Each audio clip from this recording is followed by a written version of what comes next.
오늘 주신 하나님 말씀은 시편 127편 1절 말씀입니다.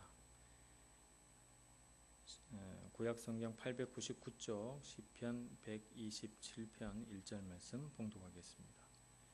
여호와께서 집을 세우지 아니하시면 세우는 자의 수고가 헛되며 여호와께서 성을 지키지 아니하시면 파수꾼의 끼어 있음이 헛되도다.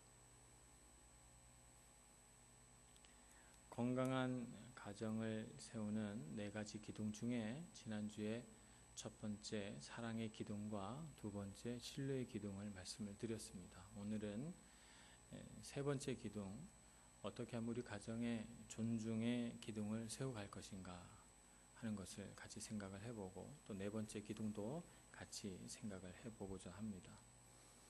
먼저 우리가 존중이라고 하는 것을 우리가 잘 알아야 되는데, 이 존중이라고 하는 것의 특징은 가장 소홀하게 다루기 쉬운 것이라고 하는 것입니다. 많은 사람들이 우리 가정을 든든하게 세워갈 때 여러 가지가 있을 텐데, 이 존중이라고 하는 요소가 과연 우리 가정을 세우는데 정말 중요한 요소인가 라고 하는데 의심을 갖습니다. 그리고 존중이라고 하는 것은 내가 충분히 하고 있는 일이지 내가 존중 안 하며 살아간 적은 없다, 이렇게 많이들 생각을 하고, 그래서 이 존중이라고 하는 요소는 우리 가정에 꼭 필요한 요소인데, 그 요소임에도 불구하고 또 가장 소홀하게 다루기 쉬운 요소이기도 합니다. 그러면 존중이라고 하는 것이 어떤 것인가 우리가 먼저 좀 살펴보고, 그리고 이 존중이라고 하는 것을 어떻게 세워갈 수 있는가 하는 것도 살펴보겠습니다. 존중이라고 하는 것은 다른 사람의 존엄성과 가치를 인정하는 것입니다.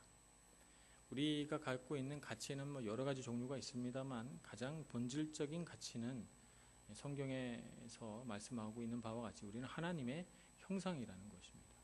하나님의 형상이고, 하나님께서 자신의 모양을 따라서 우리를 지었기 때문에 우리 안에는 하나님의 형상이 들어가 있고, 그래서 우리는 서로 각자를 바라볼 때 하나님의 형상을 보듯이 감탄해야 되고, 또 하나님을 우리가 존경하고 경외하는 것처럼 하나님의 형상도 존중해 주어야 합니다.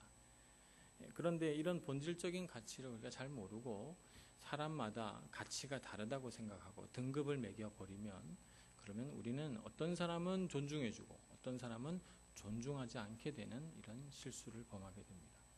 우리는 누구나 다 하나님의 형상으로 창조되었고, 그런 면에서 본질적인 가치가 있다 하는 것을 이해해야 될 것입니다. 두 번째 가치는 성품으로 인한 가치입니다. 우리가 보통 사람됨이라고 이렇게 표현을 합니다만, 이런 사람됨이라고 하는 것에 있어서 우리 가치를 인정할 줄 알아야 합니다. 그 사람의 됨됨이, 그 사람이 갖고 있는 인격적인 부분, 그 사람이 갖고 있는 아름다운 성품, 이런 것들을 우리가 존중하고 그런 면을 또 즐거워하고 기뻐해야 될 것입니다. 이런 성품으로 인한 가치가 있습니다. 온유하다든지, 또 진지하다든지, 어떤 유머러스한다든지, 항상 밝고 기뻐하는 성격이라든지, 이런 것들은 그 사람의 사람됨을 이루고 있는 부분이고, 그런 부분들은 충분히 우리가 가치 있다고 존중해 주어야 합니다. 성취로 인한 가치도 있습니다. 우리는 그것을 능력이라고 말합니다. 그 사람이 이루어낸 그런 능력, 그것이 그 사람의 가치이기도 하죠. 공부를 열심히 한 것, 또 열심히 일해서 재산을 모은 것, 또 사람과의 관계 안에서 그가 부드럽고 모든 관계가 편안한 것, 이런 것들도 다 그 사람의 능력이고, 그 사람이 무엇을 이 세상을 살아가면서 이루어내든 그가 성취한 것들은 다 능력이라고 볼 수 있습니다. 이런 부분들도 그의 가치이기 때문에 존중해 주어야 합니다. 그러나 우리가 살아가다 보면 우리 가정 안에서 이런 것들을 존중하느라고 하지만 정말 존중하지 못할 것도 있어요. 그럼에도 불구하고 우리는 존중을 해야 되는가? 그럴 때는 어떤 것이 존중이 되는가 하면 용납과 용서가 그 사람을 향한 존중의 표시가 됩니다. 실수할 수가 있고, 또 때로는 어떤 부분은 정말 저 사람 고치지 못하겠구나 하는 부분도 있을 수 있습니다. 그런 부분들을 용납하면서 받아들여 주고, 또 어떤 부분은 실수나 잘못을 용서해 줄 때 그 사람에 대한 존중이 표현되는 것입니다. 또 때로는 정말 잘한다고 인정해주고 그 사람을 향해서 아낌없이 박수를 쳐줄 때 그런 지지와 격려, 인정이 그 사람을 향한 존중의 표시가 되기도 합니다. 그렇기 때문에 우리는 정말 누군가가 잘할 때 박수 쳐주고 같이 기뻐해주고 인정해줘야 됩니다. 부부간에도 또 부모 자식 간에도 이런 지지와 인정이 있을 때 우리는 정말 존중받는다고 느끼고 기뻐하게 됩니다. 또 호의적인 반응, 누군가가 집에 들어오면 남편이나 아내나 이렇게 집에 들어오면 막 좋아하고 또 아이들이 학교 갔다 오면 너무 기뻐하고 이런 호의적인 반응들이 중요한데 이런 것들이 없으면 가정이 냉랭하고 존중받지 못한다. 아무도 나를 존중해주지 않는다. 이렇게 생각합니다. 교회 안에서도 우리가 다른 사람을 볼 때 만나면 반가워하고 호의적으로 대해주고 이런 것들이 존중받는다는 느낌을 줍니다. 그런데 우리가 존중하기 어렵게 만드는 것들이 있습니다. 어떤 것이 있는가 하면 능숙하지 못하기 때문에 반복해서 일어나는 실수, 이런 것들은 존중할 수 없게 만드는 요소가 됩니다. 그래서 뭔가를 자꾸 잊어버린다든지 또 실수를 한 번, 두 번이 아니라 여러 번에 걸쳐서 똑같은 실수를 계속 반복한다든지 그러면 우리가 정말 존중해 줄래야 해줄 수 없는 그런 부분이 되죠. 이런 것들은 우리가 하지 않도록 조심해야 되고 그런 부분까지 존중받기는 어렵다는 것을 알아야 합니다. 무책임한 행동, 이것도 우리의 존중을 깨트리는 것입니다. 존중하기 어렵게 만드는 것이죠. 무책임하게 행동하고 어떤 정말 책임져야 할 순간에 정말 무책임한 행동을 한다든지 이런 것은 절대 존중받아서도 안 되고 존중해 주어서도 안 되는 행동입니다. 이기심과 자기 연민도 존중의 요소는 아닙니다. 이기심이라고 하는 것은 내가 갖고 있는 어떤 욕심이나 이런 것들을 공격적으로 표출합니다. 다른 사람이 손해보더라도 내가 이익을 얻어야 되겠다라고 하는 것이 굉장히 공격적인 행동입니다. 이런 행동을 존중해 주기는 어렵습니다. 자기 연민은 방어적인 행동입니다. 자기 자신을 지나치게 불쌍히 여기고 자기가 잘못한 거는 다 이유가 있고 그래서 다른 사람들이 다 자신을 용납해 줘야만 된다고 여기는 이런 자기 연민은 누군가에게 해를 주지 않았다 하더라도 존중하기는 어려운 행동이라고 볼 수가 있습니다.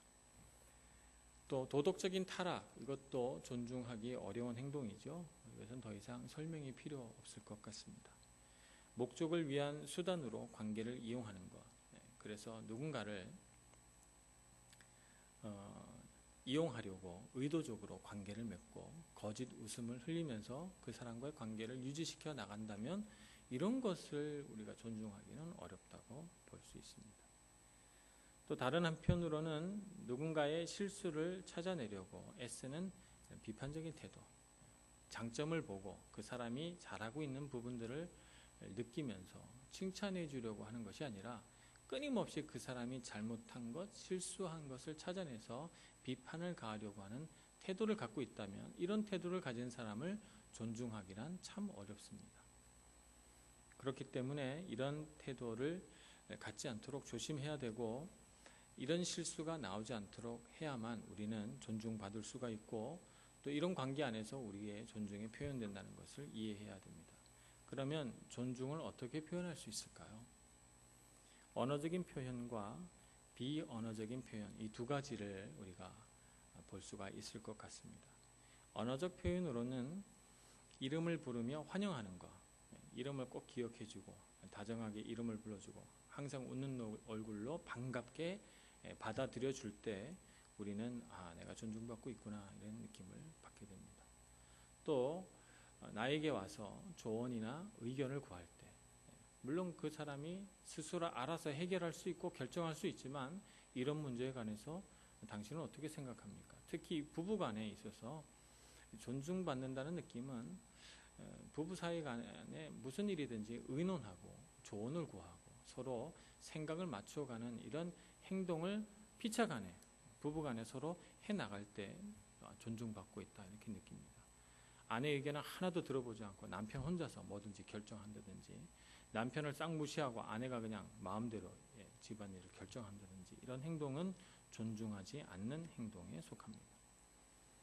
상대방을 한 사람의 인격적인 존재로 인정해 준다. 부모가 자식을 그렇게 인정해 줘야 됩니다. 아무리 나이가 어려도 자녀에게 아무거나 먹어 이렇게 말하지 말고 넌 뭘 먹고 싶니? 라고 물어보는 것이 존중입니다. 하나의 인격체로 인정해 주는 것 굉장히 중요하고, 이것을 통해서 우리는 이 아이가 내 소유물이 아니라 하나님이 만들어 놓으신 아름다운 형상이라고 생각하는 것을 보여주는 것이고, 그것이 바로 존중인 것입니다.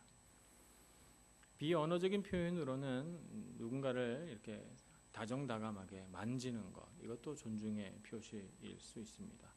이런 것이 사실은 이렇게 타자 간에 교회 공동체 안에서 이렇게 만지고 그러면 곤란합니다. 그러나 부부 간에 또 부모 자식 간에는 이런 사랑의 어떤 터치가 존중으로 느껴질 수 있습니다.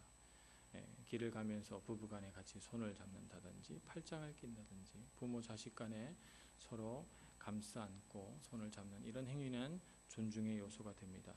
그러나 이렇게 만난 지 얼마 안 됐는데 막 만지고 이러면 안 됩니다. 비언어적인 표현, 우리가 가정 안에서 이런 것은 존중의 표시가 될 수 있습니다. 사랑을 가득 담은 눈으로 바라보는 것, 이런 것도 존중의 표현입니다. 말은 하지 않아도 저 사람이 참 나를 사랑하고 존중하는구나 이렇게 느낄 수 있죠. 존중받는 지위가 부여될 때, 또 시간을 내서 함께 있어줄 때 우리는 다 존중받는다고 느낍니다. 이런 것들도 우리 가정 안에서 또 우리 공동체 안에서 우리가 존중을 표현하는 방법으로 말은 안 해도 우리가 얼마든지 표현할 수 있습니다. 네 번째, 건강한 가정의 기둥은 이해라고 하는 부분입니다. 이해는 가장 많은 시간을 들여야 하는 것이다, 이렇게 표현해 볼 수가 있습니다. 이해받는 것은 관계의 시작이며 목적이다, 이렇게도 표현해 볼 수가 있죠. 우리가 관계를 왜 맺는가? 서로 이해하고 이해받기 위함입니다. 그렇기 때문에 관계를 맺어서 우리가 무엇을 성취한다든지 그 사람을 이용해서 무언가를 만들어내려고 하는 것이 관계의 목적이 아닙니다. 관계의 목적은 서로 이해하고 이해받는 것입니다. 우리 안에는 어떤 욕구가 숨어 있는가 하면 두 가지 욕구가 숨어 있는데, 이 두 가지 욕구가 서로 충돌합니다. 마음 안에서 말이죠. 하나는 자신을 상대방에게 알리고 싶은 욕구와 또 죄로 인해 숨고 싶은 두려움의 욕구, 이것이 둘 다 있습니다. 그것이 충돌하죠. 충돌하기 때문에 그 안에서 이렇게 할까 저렇게 할까 마음속에서 갈등이 일어납니다. 이러한 갈등은 나만이 알고 있는 갈등이죠.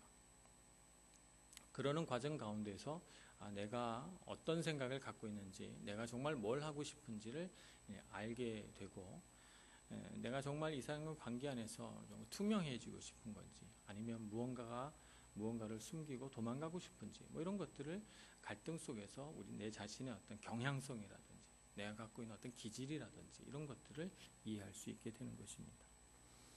그래서 사람은 관계 안에서만 스스로를 정확하게 이해할 수 있다는 것입니다. 관계 안에서만 이런 것들이 발현이 되기 때문입니다. 무인도에 혼자 살아가고 있다면 관계가 없기 때문에 내 안에 이런 관계에서 오는 충격이나 갈등이나 이런 것들이 생기지가 않습니다. 그러나 우리가 무인도를 벗어나서 정말 사람과의 관계, 두 사람, 세 사람과의 관계만 맺게 돼도 금세 우리 안에는 이런 갈등이 생기고, 그런 관계 안에서의 갈등, 그것을 통해서 내가 누구인가 하는 것을 정확하게 이해해 나가게 됩니다. 그래서 이해라고 하는 이 부분은 많은 시간 동안 정말 찬찬히 우리가 관계를 맺어가면서 이런 면도 있고 저런 면도 있고, 이 사람은 이럴 때 이렇게 행동하고 저 사람은 저럴 때 이렇게 행동하고, 이런 것들을 알게 되고, 아무리 서로 사랑하고 정말 다 안다고 생각해서 결혼한 부부 사이일지라도 이런 이해의 부분은 늘 세월이 흐를수록 새롭게 발견되는 부분이 있습니다. 내가 정말 내 속으로 낳은 자식도 내가 다 아는 것 같지만 아이들이 성장하고 사춘기에 들어가고 청년이 되면 내 자식도 내가 이해할 수 없는 부분들이 참 많구나, 나하고 정말 다르구나 라고 하는 부분을 알게 됩니다. 그래서 우리는 세월이 흘러가면서 더 많이 이해할 수 있도록 시간과 정성을 들여야 되는데요. 우리를 이해하지 못하게 막는 것들이 있습니다. 어떤 것이 있는가 하면 내성적인 성격 때문에 심하게 부끄러움을 탄다든지 수줍어한다든지 자기 표현을 안 하면 이해가 하기가 어렵습니다. 열등감이나 또 정서적인 불안정, 스트레스 이런 것도 우리가 우리 자신을 이해하기 어렵게 만들고 다른 사람도 우리를 이해할 수 없게 만드는 요소가 됩니다. 그런가 하면 자기 자신에 대한 지식과 이해의 결핍도 이해를 가로막는 장애 요소가 됩니다. 내가 뭘 먹고 싶은지, 내가 이런 상황에서 무엇을 하고 싶은지 이런 것들을 모르면 우리가 나 자신에 대한 어떤 지식과 이해가 없기 때문에 다른 누군가에게 그것을 설명해 줄 도리도 없고 내가 모르는 부분을 다른 누군가가 찾아내 줄 도리가 없는 것입니다. 내가 갖고 있는 취향, 내가 갖고 있는 입맛, 내가 갖고 있는 어떤 경향성에 대해서 잘 알 수 있는 사람은 자기 자신밖에 없는데 자기 자신에 대한 이해가 부족하다면 다른 어떤 누구도 우리를 이해해 주기가 어렵습니다. 상대를 거절하는 사람으로 왜곡해서 바라보는 것도 이해를 가로막는 요인입니다. 상대방을 바라볼 때 이렇게 할 것이다. 보나마나 안 된다고 말할 거야. 보나마나 저 사람은 거절할 거야. 라고 생각하면서 그 사람을 바라보면 우리는 자꾸 그 사람을 왜곡시켜서 본래 그 사람은 모른 채 내가 만들어낸 가공의 인물을 하고만 씨름하게 됩니다. 그렇기 때문에 누군가를 왜곡해서 바라보는 시선을 우리는 그쳐야 될 것입니다.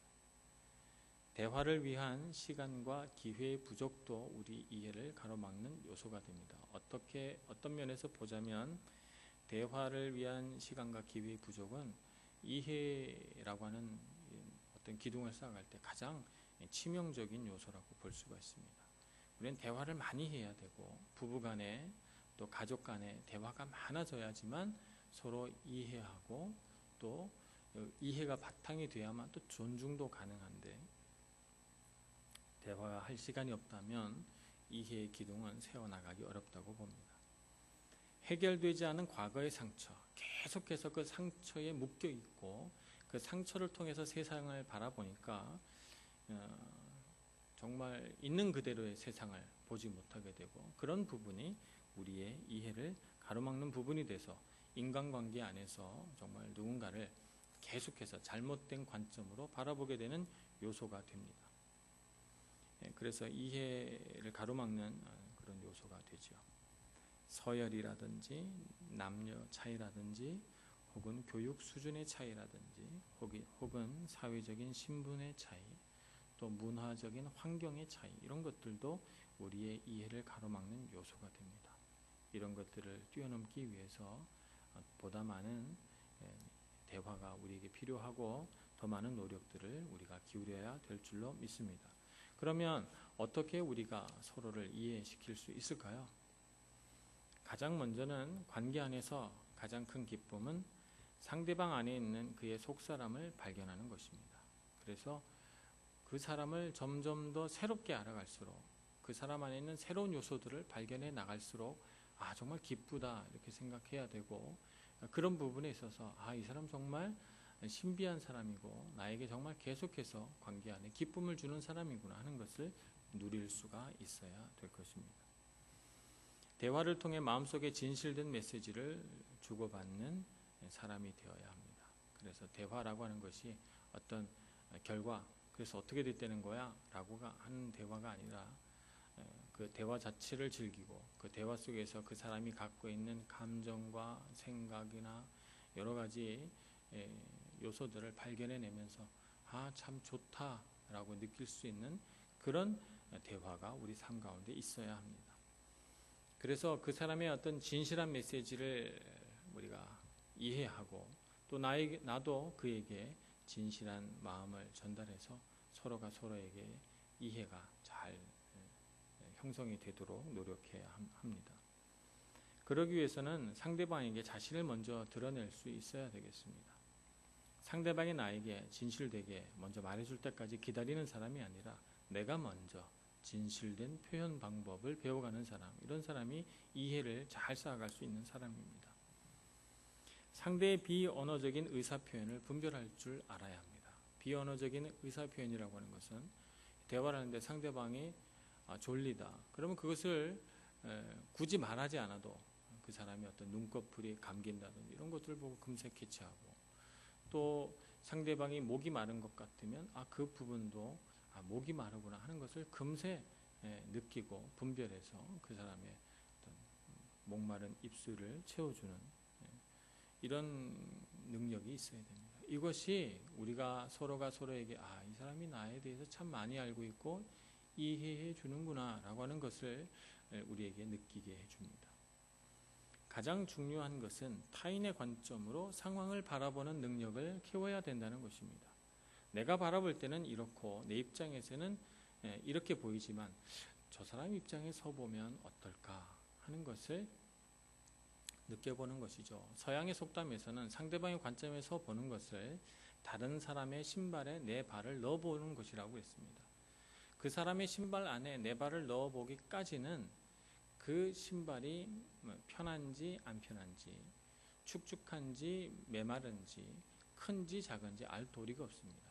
발을 넣어보면 모든 것이 다 느껴지죠. 이것이 상대방의 입장에 서 보는 것이다. 것입니다. 타인의 관점으로 세상을 바라보고 상황을 바라보는 능력을 키워야만 우리는 이해력을 증진시킬 수가 있습니다. 상대방의 감정에 공감할 수 있어야 합니다.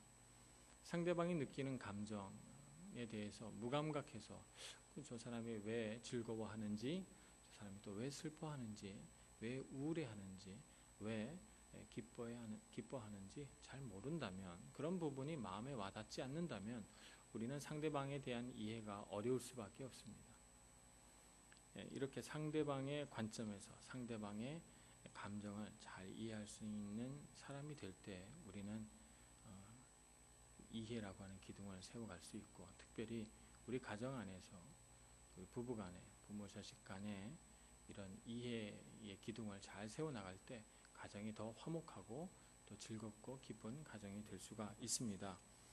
우리가 이렇게 4가지 기둥, 오늘까지 사랑과 신뢰와 존중과 이해라고 하는 이 4가지 기둥을 세워갔습니다만, 이 기둥이 무엇을 기반으로 해서 세워졌느냐, 이것도 굉장히 중요합니다.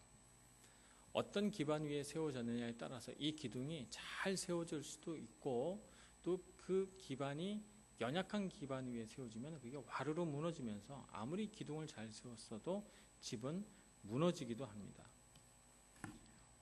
그렇기 때문에 우리는 내가 이 기둥을 무엇을 기반으로 해서 세워놓고 있는가도 살펴볼 줄 알아야 되고, 우리가 그렇게 될 때 우리의 정성스럽게 세워놓은 이 4가지 기둥이 견고하게 서 있을 수가 있습니다.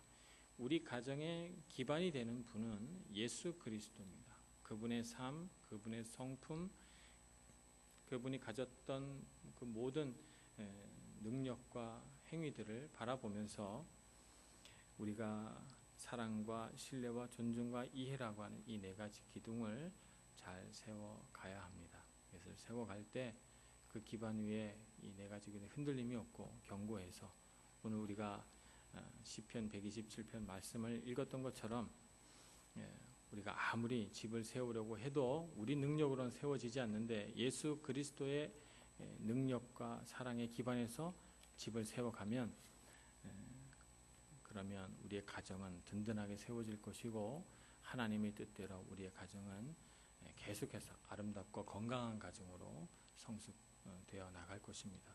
그러므로 여호와께서 집을 세우지 아니하시면 세우는 자의 수고가 헛되다 하는 이 말씀을 꼭 기억하고 말씀대로 이 4가지 기둥을 잘 세워가시는 여러분 모두가 되시기를 간절히 축원합니다. 기도하겠습니다.